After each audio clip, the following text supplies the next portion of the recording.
अधीर रंजन चौधरी पश्चिम बंगालचे नेते बोलत होते। पुढची बातमी, विरोधी पक्षनेते अंबादास दानवे यांचं पोलीस महासंचालकांना पत्र गेलंय। विधान परिषदेचे विरोधी पक्षनेते दानवे यांनी महासंचालकांना पत्र पाठवलेलं आहे। आदित्य ठाकरेंच्या सुरक्षेसंदर्भात त्यात लिहिण्यात आलेलं आहे। यात्रेत जो गोंधळ झाला त्यावर दानवेंनी पत्रात भाष्य केलंय। सुरक्षेत अक्षम्य कसूर झाली, याची गांभीर्याने दखल घ्यावी असं त्यांनी पत्रात म्हटलंय महासंचालकांना।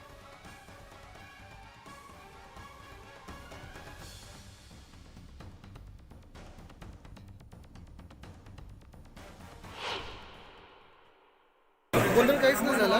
तिथे मागे मिरवणूक चाललेली, आमची सभा चाललेली। मी हे पण सांगितलं की डीजे चालू द्या। थोडीफार काहीतरी तिथे झालेलं, पण आम्ही सांगितलं काहीच गरज नाही, शिवशक्ती भीमशक्ती एकत्रच झाली पाहिजे। पण काही लोक तिथे गद्दारांचे होते का हे थोडं लक्ष देणं गरजेचं आहे। भीमशक्ती आणि शिवशक्ती एकत्र येत असताना अशा पद्धतीनं काही लोक मुद्दाम होऊन या मॉबमध्ये घुसून वेगळ्या पद्धतीनं एक काम करण्याचा प्रयत्न केला, याचा निषेध आम्ही करतो। सुरक्षिततासुद्धा मान्य आदित्यजी ठाकरे साहेबांची, मला वाटतं याच्याकडे सुद्धा सरकारचं कमालीचं दुर्लक्ष या घटनेच्या निमित्तानं दिसून आलं आहे। मी या निमित्तानं राज्य सरकार ज्या पद्धतीनं सुरक्षितता आदित्यजी ठाकरे साहेबांची असायला पाहिजे होती तिच्यात कसूर झालेली आहे आणि निश्चित या येथील स्थानिक अधिकारी, स्थानिक SP यांच्यावर कारवाई करण्याची मागणी शिवसेना करेल।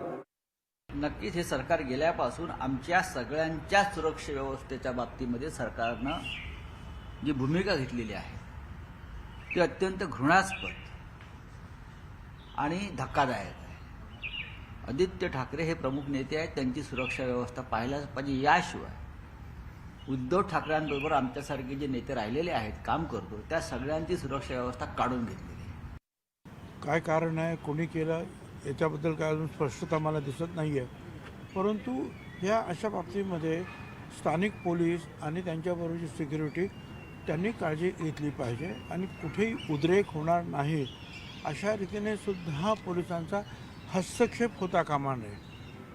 त्यांनी जे आहे कुठे जे मॉब सायकॉलॉजी काय आहे याचासुद्धा अभ्यास करायला पाहिजे, विचार करायला पाहिजे।